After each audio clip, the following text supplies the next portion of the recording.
What's up guys, Tommy Bowyer here from Movie Rewind, and today I will be reviewing Doctor Who Series 4. There will be spoilers in this review, so without further ado, let's get into it.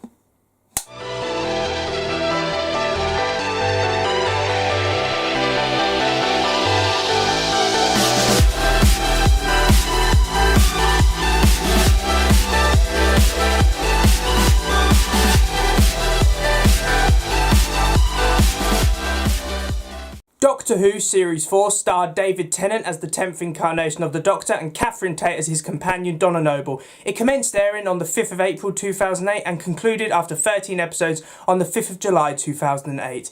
The series is the final full series to feature Tennant in the role of the Doctor, as well as the final full series to feature Russell T Davies as head writer and showrunner. Now, many people claim that Doctor Who Series 4 marks the golden age of New Who. Many people state that it is the peak of the 10th Doctor's era, and I would have to agree that there is a lot of evidence towards that claim. Series 4, in the words of the 9th Doctor, is an absolutely fantastic series. It has a fantastic story arc. The scope of this series is bigger than anything that came before it, and it has some of the strongest episodes ever written in New Who. There's a lot to talk about with Series 4, a lot that I'm looking forward to talk about. So first, I'm going to give some brief overview of the series and some of the main themes, and then I've got a mini review coming of each individual episode and a conclusion of the end. So let's not hang about, let's get straight into it. Firstly, David Tennant as the 10th Doctor. He excels in Series 4. In my opinion, he was born to play that role, and Series 4 has some of his strongest performances in it. You can really tell that he's very, very comfortable in the role now, and I think that shows in Series 4. He's got a confidence that he brings on the screen, and that is just amazing. Plus, he works really well with Catherine Tate as Donna Noble. Of course, we've seen Donna before in the Christmas special, The Runaway Bride. Seeing her return in Series 4 brought what, in my personal opinion, is the greatest Doctor companion. Now, I loved the Doctor and Rose together. The reason I love the Doctor and Donna is because it gives something different to the 10th Doctor. Up until now, with Rose and Martha, it was very much a romantic kind of relationship.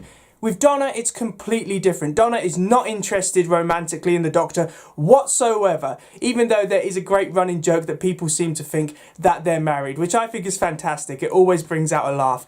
I love the Doctor and Donna together. There are some fantastic funny moments between them throughout this series, but also you can tell that they care about one another. They look out for one another, and that's what a Doctor and a companion should do, so that's really strong. In terms of Donna's family, Bernard Crimmins as Wilfred Mott, he is amazing in this series. I think a very underrated actor. Just by a facial expression, he can make you burst into tears. Fantastic actor, and he was great as Donna's grandfather in this. You can really feel the special bond between them, which I think works really, really well. Now, in terms of the story arc for Series 4, well, Davies once again uses words and phrases. In this series, it's about the idea that the bees are disappearing and that various planets are going missing, which I think is really good. As I've said before, I like the fact that little Easter eggs are sprinkled throughout a series, because it makes you invested in every episode. You want to tune in to see an episode to see if you can find anything in there which will give you a hint of what's coming up in the series finale. So that's really strong. Davies is really good at doing series story arcs, and he does it once again in Series 4. Now, Series 4, in my opinion, is kind of like the Avengers Endgame of Doctor Who, for the simple reason all three Doctor Who based shows were on air at this time. So Doctor Who, Torchwood and the Sarah Jane Adventures were all running at this time, and they definitely made the most of it. We see the returns of Freema Agyeman as Martha Jones, John Barrowman as Captain Jack, Elizabeth Sladen as Sarah Jane Smith, and of course the big one, Billie Piper as Rose Tyler return. Now, all of these returns are done really, really well. The series finale, the two-parter, really does just feel like Doctor Who does Infinity War, and it's amazing. I think the scope of Series 4 is the biggest Doctor Who has ever done, especially in modern Who, and I love it for that. So Series 4 has some great concepts. I would say the standout aspect of Doctor Who Series 4, which I love, is the Doctor and Donna as the Doctor and companion, because they bring out the best of one another, and I love there's so many comedy moments between the two. It's just great. Now that the basic series overview is out of the way, let's get on with mini reviews for each episode, starting with, of course, Voyage of the Damned. Voyage of the Damned is the third Doctor Who Christmas episode, and I was surprised online how many people dislike this episode. This episode has become very controversial. Now, maybe it's because I'm biased towards the 10th Doctor. Maybe it's because I was 7 years old when Voyage of the Damned came out, and I remember finishing Christmas dinner and sitting down and watching this episode all the way through. So every time I watch it now, doesn't matter how old I get, a flood of nostalgia just comes flowing through my body. But I really do have a soft spot for Voyage of the Damned. I think it's a fun, exciting Christmas episode. It's got light-hearted moments, but it's also got a lot of dramatic scenes as well. I think it's got everything which makes a Doctor Who Christmas special what it is. Now, Kylie Minogue is the standout in the role of Astrus. Now, it could have been really easy when Doctor Who got the likes of Kylie Minogue to appear in a Doctor Who Christmas special. She could have just been there for star power, just to attract viewers. But no, she does a fantastic job. I would say she is the standout. Astrus is very well developed, and I could actually see her becoming a full-time companion. Her chemistry that she shares with Tennant on screen is amazing, and you can kind of tell that David Tennant was just loving the fact that he was working with Kylie Minogue. You can really see that in his performance. So them two worked great together. The Heavenly Host as a villain, they, for me, symbolise a Christmas Doctor Who villain because they are scary. They scared me when I was young. I think it was something to do with the expressionless face, but they work really well. They are brutal. I mean, they kill people in this Christmas special, which is amazing. I like all of the characters as well, the characters which form the Doctor's gang. They're all very well developed. You kind of understand who they are. I hate the fact that out of all of them to survive, Rixton survived because he was just selfish and did nothing to help anyone else. But I think that just shows that sometimes the Doctor can't pick and choose who he saves. He just saves whoever's available. So he saved Rixton, even though deep down he wouldn't have been the Doctor's first choice to save. The only thing I think that lets Voyage of the Damned down is the main villain, Max Capricorn. I like the plot twist. It's very well teased throughout the episode, but I just don't find him that intimidating as a villain. Sometimes I find his performance a little bit cringy, so I don't like that. But the fact that Astrus has to sacrifice herself in order to defeat Max Capricorn, I do like that. The departure of Astrus when the Doctor tries to get her back but can't and then just lets her go, I think that is a really emotional scene. There are problems with Voyage of the Damned, don't get me wrong. Some issues with pacing, some of it just doesn't gel together very well. But overall, Voyage of the Damned is a fun, entertaining and action-packed episode of Doctor Who. And in my opinion, it's just what you need to watch around Christmas. Partners in Crime is the perfect series opener. It introduces a new companion, well, a newish companion. We had seen Donna before, but to be honest, this episode does what I wanted it to do. The Doctor and Donna quickly form a very funny and entertaining friendship. I love the fact that they keep missing one another. That was a good technique used by Russell T Davies. And when they finally do see one another across the room, that is the highlight of the episode for me. It's so funny. Without words, they just make that scene, and it's just fantastic. The Adipose, they're a unique villain. They're not my favourite. I think they work for a more light-hearted series opener. And you know what? They are pretty cute. So, you know, I'll let them off for that. They are pretty cute. The main thing about Partners in Crime is it introduces the newish companion of Donna Noble. Automatically, I knew that the Doctor and Donna were going to work. I'm always nervous when I sit down to watch a new series of Who, whether the Doctor and companion will get along. There was no real problems here. They got on instantly and it just worked really well. And I like the fact that they make it clear off the bat that they are not interested in one another romantically. It was such a breath of fresh air to have a Doctor and companion relationship which weren't a romantic one. So thank God for that, because the Doctor and Donna work great as friends. There doesn't need to be any romantic stuff going on there. And of course, the cliffhanger of this episode, that Rose Tyler had returned. I remember watching this episode at the time and basically being blown away. The fact that Rose was back, it was like, wait, she's trapped in a parallel universe. How the hell can she be back? So that really did keep me on the edge of my seat for the rest of the series. So that was very well done that they teased her return early on. So Partners in Crime, really strong series opener.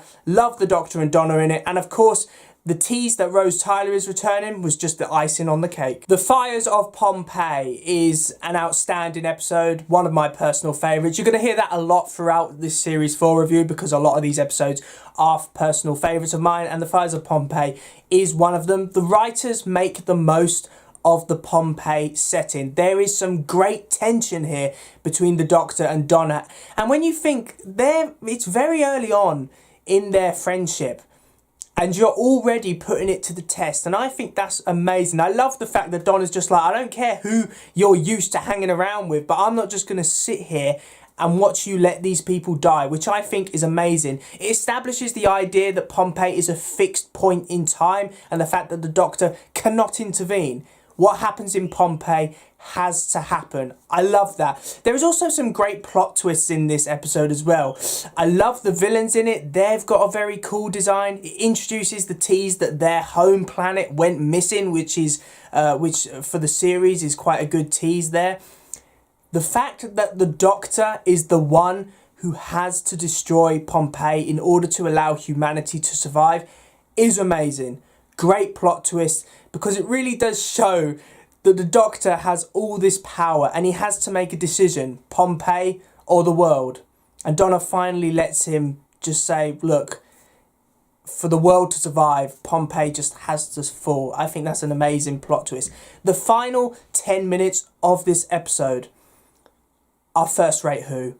When Pompeii is erupting and Donna is just running around trying to save people and the Doctor's like, look, we just got to leave now. And I love that when they're in the TARDIS and Donna's just like, it's not fair. You know, can't you save someone?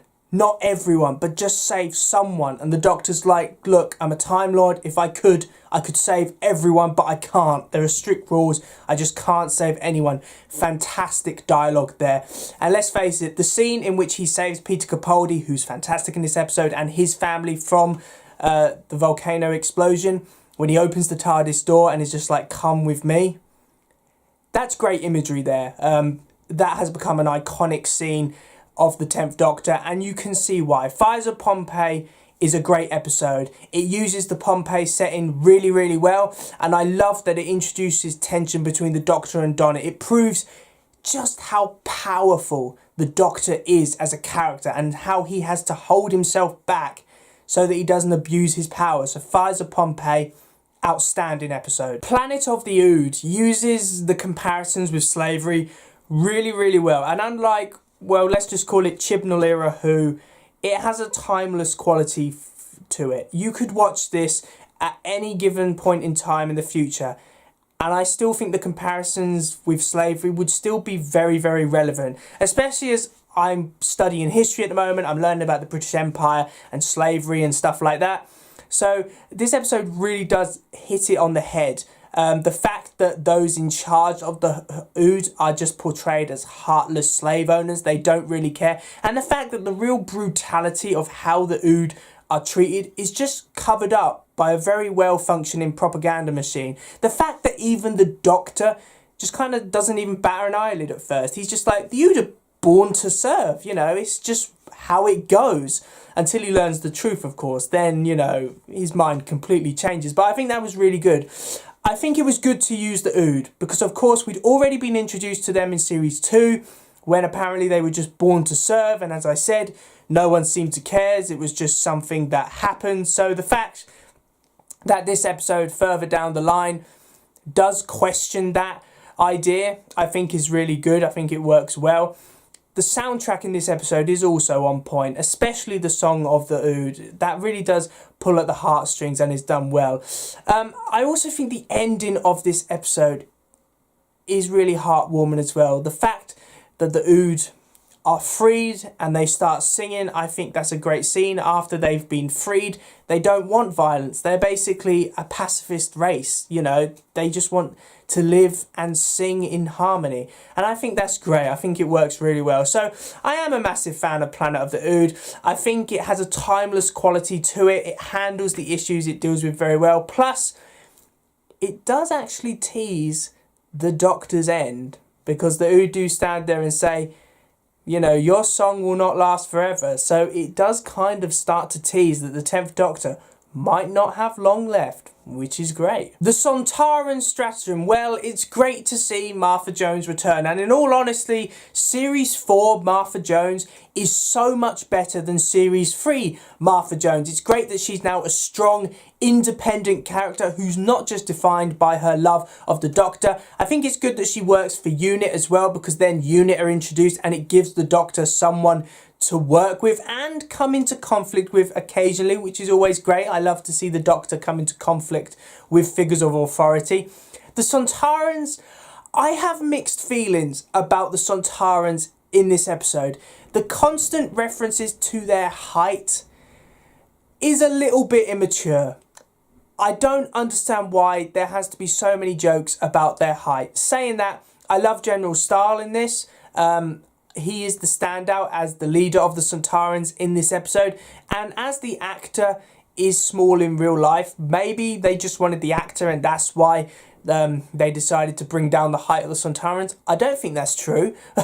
But that's the only thing I can think of, because making the Sontarans small, never really understood that. I like the fact that they kind of joke about the fact that that after Martha and Donna have a conversation, Donna's just like, I'm going home. And because of what has happened previously with Martha, the Doctor's just like, you know, thank you for all you have done. I understand you want to go home, that's fine, but we had some great times. And then he just realises that, oh, Donna's just going home to see her family. She's not actually turned her back on me entirely. I think that's a great scene. It kind of turns what happened between the Doctor and Martha on its head in a more comedic way. So I think that works really well. I also really enjoy the cliffhanger of this episode. As the Sontaran Stratagem is the first episode of a two-parter, the final shot of the Doctor just standing there as all of the Atmos vehicles are polluting the atmosphere and Donna's just shouting, Doctor, do something. That is a great final shot with the Doctor just standing there. Really is well done. So I enjoy the Sontaran Stratagem. The Sontarans could have been a bit better in this story, but overall, the main thing about this episode is the return of Martha Jones, and she is brilliant in this episode, I'm not going to lie. The Poison Sky, for the most part, is a good episode of Doctor Who and a satisfying end to a two-parter, but I do have some problems with it. Probably the main problem I have is the battles between the Sontarans and UNIT, because the Sontarans are kind of billed as a formidable warrior race, but once UNIT have weaponry which work, they seem to easily defeat the Sontaran forces, which I think is a bit of an anticlimax. I feel like if I was making this episode now, I would have had stronger action scenes between the Sontarans and UNIT, because I feel it was a bit disappointing in this episode, I'm not going to lie. But other than that, I like Clone Martha in this episode. I like the fact that the Doctor realises pretty early on that Martha is a clone, so he just kind of goes with it and uses it for his own advantage. I like that Donna has to work independently in this episode to kind of figure out how to get the TARDIS back. I think every companion needs the opportunity to act independently, and this was Donna's chance, and she does it really, really well. I like the climax of this episode as well, when the Doctor goes up there and is like, you will die, Star, and he's just like, come on, do it then. We're not scared of death, just do it. Really has you on the edge of your seat. Even now, I know what's coming, but I'm on the edge of my seat because you wonder exactly whether the Doctor will push the button. And then, of course, Ratigan is the one who ends up blowing up the Sontarans. Ratigan, throughout this two-parter, was an interesting character. I would have liked to see more of him, but he does get a chance at redemption, which is always a good thing when you have a kind of character like that who's worked with the enemy but does have a chance for redemption. So that does work. Overall, the Poison Sky is okay. And that goes for this two-parter in general. I can think of improvements which could have been made. But I do like the concept of pollution and using that against humanity, because we do have a lot of cars on the planet, so pollution is becoming an increasingly relevant thing. So I think the concept of this episode does work. There's just a couple of improvements that I would have made. The Doctor's daughter, I would say, is one of the more heartbreaking episodes, which is not a regeneration story. Now, Jenny is introduced as a really great character. I really could have seen Jenny being a full-time companion, because she just brought something out in the 10th Doctor which we haven't seen before, a more parental side to the Doctor, which I thought worked really well. Not the fact that the 10th Doctor and Jenny had great chemistry with one another, and you can really feel that kind of father and daughter relationship, which they really do care about one another. I also love Donna and Martha in this episode. This is my favourite episode to feature Martha as a companion, especially because she has to work with the Hath, which have a really cool design. She can't even understand them most of the time, but she works with them to try and figure out what is going on. So I really do like Martha in this episode, especially the scene where the Hath, who she's been working with, ends up sacrificing himself in order to save her. You can really feel the emotion in Freema Agyeman's performance there. So Martha was fantastic in this episode. I like the idea that actually this war has not been going on that long whatsoever. You know, it's a massive legend which has just gone further down the generations and has just got more and more obscure. As the Doctor has said, it's just a massive game of Chinese whispers. I think that's great. I also really like that the General decides to shoot the Doctor for the simple reason there is no war.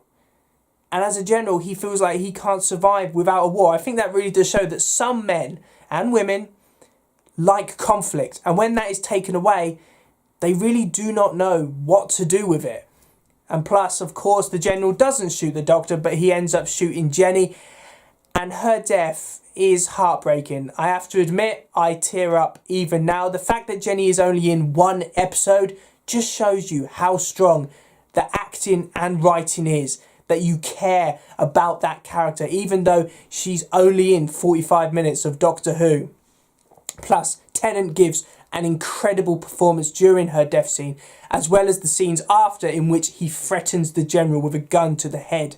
That has your heart racing, because you really do question whether the Doctor has it in him to shoot the General. Now, of course, he doesn't. He says, I never would. But I love when the 10th Doctor gets dark and you start questioning him as a character. Those are scenes which I think stand out more than any other. So I love it when Doctor Who gets dark like that. The only problem I have with this episode, and it's a nitpicky one, the fact that Jenny survives at the end. I feel like the episode would have had a bigger impact if Jenny didn't. So yeah, Jenny coming back to life, I just feel like that weren't necessarily needed, especially as Jenny never turned up again. So yeah, I don't know. I feel like that didn't really need to happen. The majority of Series 4 up until this point have either been dark, action-packed or heartbreaking. So I think it was wise for halfway through the series they had an episode like The Unicorn and the Wasp. This episode oozes class with it set in the 1920s. The fact that they have Agatha Christie in this episode, who is portrayed really well, is great. And the idea that there is a mystery surrounding Agatha Christie and all of these murders occurring just feels natural, much like they did in Series 1 with Charles Dickens and Ghosts. Agatha Christie and mystery just goes together really well. The sci-fi aspect that it is a giant wasp sounds ridiculous, but it actually works very well. The wasp is pretty scary in this episode. And actually the mystery they establish is pretty interesting. It's one of those episodes I will watch again and again to try and see hints and try and see the episode and the mystery unravel, which I think works really well. Also, there is some great comedy moments between the Doctor and Donna in this episode, especially the scene when he gets poisoned. That is just first-rate comedy, I have to say. I really do love that. I think that Series 4 needed an episode like this halfway through. An episode where you can sit back, relax, enjoy the comedy stuff, and also try and figure out a pretty good mystery as well. It's a more upbeat episode in a series which is often quite dark and intense. So I think every series needs an episode like The Unicorn and the Wasp. Just something which is a bit more light-hearted. Silence in the Library is a Doctor Who episode which I always thought, and I hope no one hates me for this, well, you can if you like, is overrated. I don't know why. I think it's a strong episode. I've just always thought it was a bit of an overrated two-part. Now that might say a lot about me, but it does have some great stuff in it as well. One thing that I hadn't noticed before is how silent this episode is. Especially when they're in the library. Apart from when the soundtrack's playing, you can't hear a single word. And that really does add to the creepy atmosphere. River Song, portrayed brilliantly by Alex Kingston, is introduced in this episode, and she is good in this. I like the fact that she knows the Doctor, but the Doctor doesn't know her, because the Doctor acts like the viewer in many ways. He's like, who the hell is this woman? How does she know the Doctor so well? That just doesn't make a lot of sense. So I really do like River Song in this episode. I think it's great that the Doctor, the first time we are introduced to her, the Doctor doesn't know her either. So the Doctor's just as puzzled as the viewer, which I think is great. The main standout in this episode is, of course, the Vasta Narada. Moffat is really good at making mundane things scary. He did it in Series 3 with the Weeping Angels. He does it in Series 4 with Vasta Narada, which are basically shadows and darkness, which is just scary. And the fact that the Vasta Narada as a villain, the Doctor even admitted, you can't defeat them. You know, you cannot defeat them. And while the Vasta Narada are a scary concept anyway, the fact that the swarm could get into the suit and just rip the flesh off of a person and then use the suit, I think that was good as well. While I did think that the Vasta Narada didn't need a physical form, the fact that they have a physical form in terms of the suit works, because it does add a physical element to the villain, which does give something that the Doctor has to run away from. I also love the cliffhanger. The fact that it looks like Donna is dead. You know, when that thing turns around and she's just like, Donna Noble has left the building. Donna Noble has been saved. The repetition of the Vasta Narada and that thing work really, really well, because it just adds to the Doctor's idea that, hang on a minute, how the hell am I going to win this? So a really strong cliffhanger. As I said, I've felt that this Silence in the Library was a bit overrated, but the more and more I watch it, the more I am starting to appreciate it. Forest of the Dead, in my opinion, is a better episode than Silence in the Library, for the simple reason I like the concept of this episode. The fact that the little girl is the core system of the planet, and that is why it has been teased thoroughly that she is of some importance. I think it's done really well. It's executed to perfection when it's finally revealed what is actually happening. So I think that does work really well. Love Donna in this episode. The fact that even though she's being manipulated, she kind of enjoys finding someone and having a family, and she's devastated when she learns that that isn't true. So I do like Donna's character in this episode. It does work really, really well. The Vasta Narada, they're once again very scary. I like the fact that they start to speak in this episode and they bargain with the Doctor. There is a great scene in this episode when the Doctor challenges the Vasta Narada and is just like, this ends now, go. I think that's a great scene, a great standoff between the Doctor and also a fantastic villain. So that works really well. River Song's Sacrifice. I think it's more emotional once you know the entire story of River Song. At the time, it was emotional, but I just didn't realise why they were making such a big deal out of this woman's death. Now, on rewatch, having seen the River Song saga and all of that, yes, it is more emotional, but at the time, I feel like they were making it more emotional than I felt it needed to be. But obviously, you know, I was, 7 when this aired, so, you know, maybe I weren't as invested in it as I would be now. Saying that, the scene in this episode, which I think is a personal highlight for me, is when River Song whispers something in the Doctor's ear which makes him trust her. Tennant's facial expressions in that scene are amazing. Honestly, it's one of those scenes where no words are needed. because you can just see through Tennant's facial expression exactly what's going on, which I think is great. Also, I love the fact that the Doctor and Donna both decide to leave River Song's diary, to not go through it. Because, you know, that is the Doctor's future. So if he wanted to, he could have looked through it, but he's a better person than probably the majority of us are, because he decided to just leave it behind. He doesn't need it. Now, if that was me, I probably haven't got the willpower to ignore a book containing my future. I would have at least skim-readed it. That is for sure.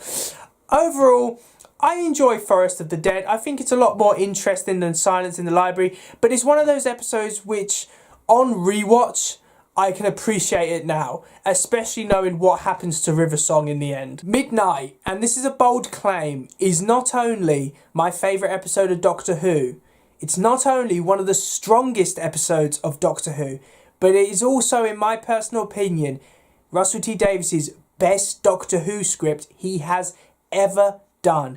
Now, I have been fascinated with Midnight ever since it came out, because this episode just breathes paranoia and anxiety.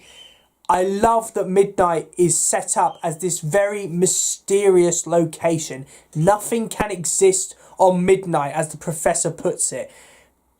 But as things start going wrong, as something begins to possess one of the passengers, you can see humanity's true colours, in my opinion. How they automatically begin to question the Doctor and turn on one another. There is some great tension dialogue when the Doctor stands up to some of the passengers and is like, if you want to throw out a living organism in this right now, you will have to go through me. That is some fantastic dialogue right there. As I said, this episode just creates a very paranoid environment. Even though I've seen this episode at least 100 times, I'm shouting at the screen to the passengers saying, for God's sake, just listen to the Doctor. Why are you turning against him? And that shows great writing. When you are still invested in an episode, even though you've seen it countless times, that just shows how great the writing is. In my opinion, Tennant gives one of his finest performances as he's trying to understand what this new creature is. And I like that this episode leaves us guessing. No one knows at the end of this episode who exactly the creature is. And I think the final scene with the Doctor with the passengers says a lot. How he is lost for words. He just asks, did anyone know the hostess' name? And no one did. He was disgusted with the passengers on that ship. And I think with humanity in general. And now this hasn't got anything to do with Series 4 of Doctor Who, but I think that this episode becomes increasingly relevant, especially after COVID has occurred. Now, I worked in retail during COVID at the height of it, and you really saw how when humanity is paranoid, they become very, very selfish, and they don't care about anyone else except their own survival. And I think Midnight is a clear example of how that is a very true statement. So Midnight is an amazing episode. It's one of my favourite episodes of Doctor Who, and I think it just shows what Who can do when it is on top form and firing off all cylinders. Turn Left is a great what-if episode, especially surrounding the idea that just because Donna never met the Doctor, so the Doctor dies on that Christmas day, how much Earth is screwed without the Doctor there to protect it. There's a lot of Easter eggs in here and references for fans, which is great. You can see invasions which occur without anyone around to save them, especially the hospital. The fact that Sarah Jane and Martha Jones are the ones who saved the hospital, and Captain Jack is the man who saves the Earth from the Sontarans. I think that's all great. There's some great dialogue here between Donna and her family, especially as the episode goes on and they start to give up hope, especially Donna's mum. I think she's great in this episode because you can see that she becomes depressed the more and more this episode goes on. So in the end, she doesn't care about her daughter anymore. She's given up hope, which I think is so heartbreaking and a great scene as well. I like that Rose returns in this episode and the fact that we have a full episode with Rose interacting with Donna. If you ask me, Rose kind of becomes the Doctor in this episode. She's the woman who knows everything about what's going on and is going to help Donna try and rewrite time and put it back to the way that it was. So I think that was good that Rose returned with Donna. We see a chance for two companions to interact, and I think that was done really, really well. Catherine Tate is the standout in this episode, and I remember before this series came out, some people, and they were a minority, were questioning whether Catherine Tate actually had the acting capabilities for emotional scenes. Well, if you ask me, Turn Left highlights that they were idiots, because she was phenomenal in Turn Left. I'm a massive fan of Turn Left. I think it's a great, as I said, a great what if episode. There's plenty of references in here for long-term fans. Plus, Donna sacrifices herself in order to put time back the way it's supposed to be, which is great. Plus, and I nearly forgot, the cliffhanger of this episode, when Donna just says to the Doctor, she didn't say her name, but she said, "Bad Wolf." And I bet every Doctor Who fan was just sitting there going, "Ah!" at the screen. Because then the Doctor runs out and you can see Bad Wolf is just printed everywhere, and the Doctor's just like, it's the end of the universe. That is amazing. Such a fantastic cliffhanger, which has you just sitting there eager to see the next episode. So that cliffhanger was absolutely phenomenal. The Stolen Earth probably has the largest scope of any Doctor Who series finale, as we see the forces of Doctor Who, Torchwood and the Sarah Jane Adventures unite. As I said previously, this is like the Avengers Endgame of Doctor Who, and I'm on board for it now as much as I was back when I first saw it. It's great to see former characters return, and I like the fact that in this episode, the Doctor actually takes a bit of a back seat. It's about all of his companions using what they have learned from the Doctor in order to try and figure out what's going on, why the planet has been stolen, and how to get the Doctor back. So I think that does work really well, that the Doctor takes more of a back seat in this episode. Not that he doesn't have his standout moments as well. There's some great scenes between him and Donna in this episode, and I like the fact that they go to the Shadow Proclamation where the Jaduna, of course we've heard about this organisation a lot. It's great to finally see it.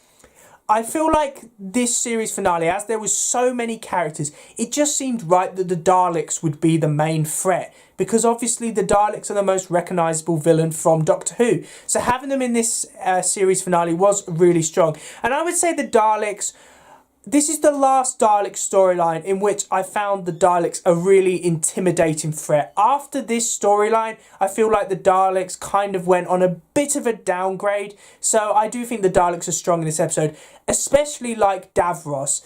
The fact that they added a new concept to the Daleks by having Davros back, I think works very well. He's portrayed as just their insane creator, and it works really, really well. I have to say that this Dalek storyline does really feel like Davies's full circle when it comes to the Daleks, especially as, you know, the cult of Skaro help bring this Dalek empire back. So I think that works really well. It does round off Davies's storylines with the Daleks in a very good way. So I think that is well done as well. The main scene in this episode, though, let's face it, is when the Doctor finally sees Rose Tyler again. I can't help it. I grew up with the Doctor and Rose. Rose Tyler was my first companion, so seeing them see one another with the music playing was just beautiful. But saying that, I love the fact that it's cut short by a Dalek exterminating the Doctor, because I remember watching that and thinking, oh my God, is the Doctor about to regenerate? I don't know if I'm ready for this. And that goes for the cliffhanger. Now, I've said it a lot in Series 4. I've said the cliffhangers have been amazing. But this one really was like, I can't wait another week. I need to see this episode right now, because the Doctor was regenerating. And it was like, oh my God, is this actually happening right now? So The Stolen Earth is a fantastic episode anyway. It was made outstanding by the amazing cliffhanger of the Doctor's regeneration being teased. At the time, the series finale for Series 4 was First Class Who. There was no problems with it whatsoever, and I would have killed anyone which would have said any different. But now, looking back, while it is still a great series finale, I do have some problems with it. And we will get into that. First of all, some things I like about this series 4 finale. I like that the Doctor and Rose are back together again, working with one another. I just think that works really, really well. The idea of the meta-crisis Doctor and that the Doctor kind of faked his regeneration. This was the first time regeneration was kind of teased, but they didn't actually follow through with it. I think it makes sense, you know, the idea of the meta-crisis Doctor and that regeneration energy can go into the Doctor's hand. That kind of makes sense, you know, you kind of live with it. So that was fine. It was an amazing cliffhanger, and I think they handled the cop-out quite well. The returns of Jackie and Mickey, you know what, that's great. It's great to see more characters return. I like that several of the characters work with one another. We see Mickey, Captain Jack, Jackie and Sarah Jane working with one another. We see the Doctor and Rose and Donna work with one another. So it's great to see characters interact with one another, which you haven't seen before. As I said, it makes the scope of this series finale really well done. Davros, portrayed by Julian Bleach, it's absolute insanity in this episode. I really love when he's saying detonate the reality bomb, the end of reality itself. To be honest, that concept that the Daleks just want to destroy and exterminate reality itself just makes so much sense. It's a mad plan, which you can see Davros and the Daleks coming up with, so that works really well. The Supreme Dalek, who's in charge of the Daleks, he has a great design. His voice is a little lower than the other Daleks, so he does stand out, and I love his design. As I said, it's a very cool design. Now, the main problems I have with Journey's End is how the Daleks are defeated. Now, the idea of Dr. Donna, the fact that Donna is part Time Lord and part Donna, is okay. You know, that does make sense when the Meta-Crisis Doctor is created. However, I don't like how the Daleks are defeated. The fact that she starts messing around with their controls and making them spin round and then blowing them up, I think that makes the Daleks look a bit pathetic. They wouldn't have done that to the Daleks in Series 1, for example. So why did they do it to them in Series 4?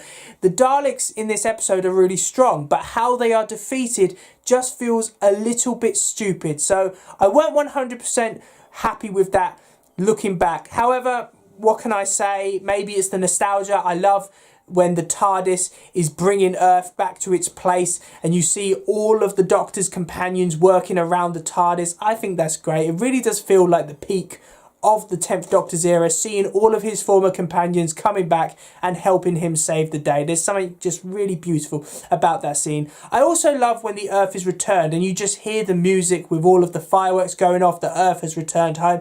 I don't know why, that's just very, very heartwarming. It feels like after, it really did feel like the end when Davros was about to detonate the reality bomb. The fact that Earth is saved, I don't know, it just tugs at the heartstrings. It was really, really well done.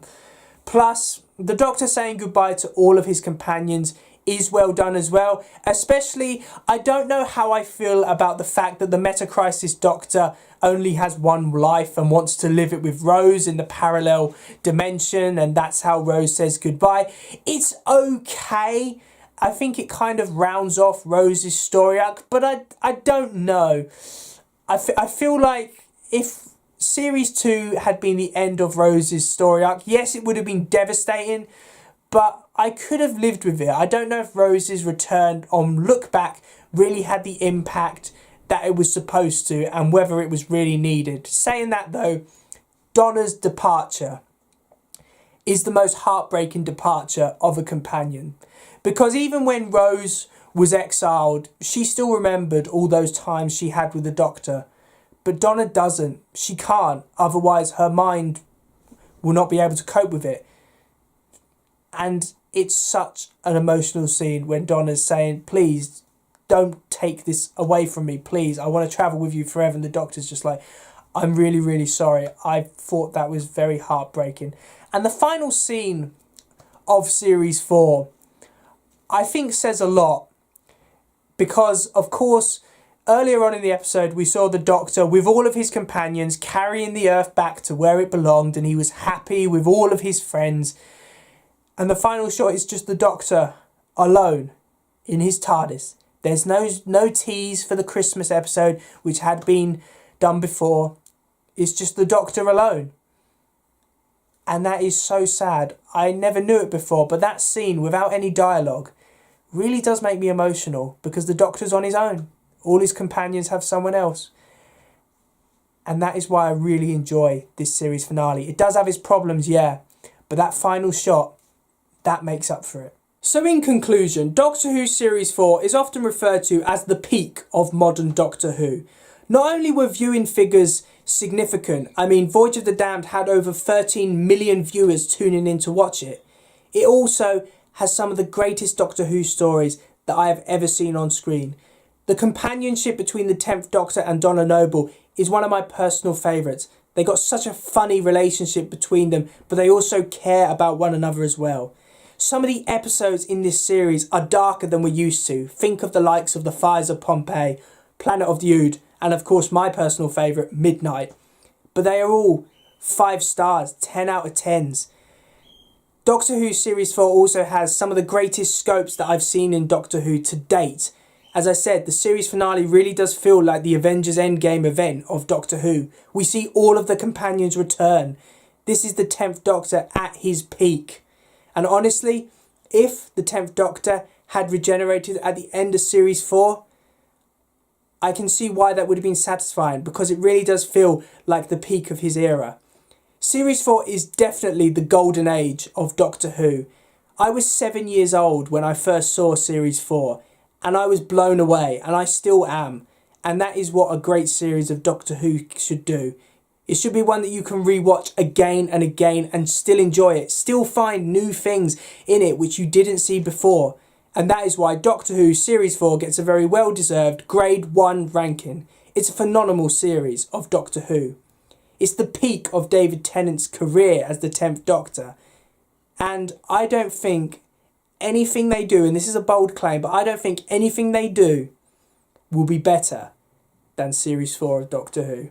So thanks for watching, guys. I really do hope you enjoyed my review of Doctor Who Series 4. Please remember to like, comment and subscribe in order to receive great and maybe even improved quality content in the future. Now, I was very excited about reviewing Series 4, but also very nervous because it's my personal favourite series, and I know loads of people who've grown up with modern Who think that as well. So I was nervous that I wouldn't get it right. Now, if I didn't, please feel free to let me know and help me improve in the future. Now, of course, this was the third and final full series to have David Tennant as the 10th Doctor, but as we all know, he didn't regenerate at the end of Series 4.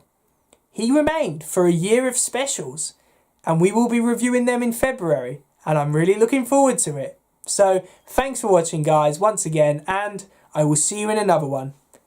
See ya!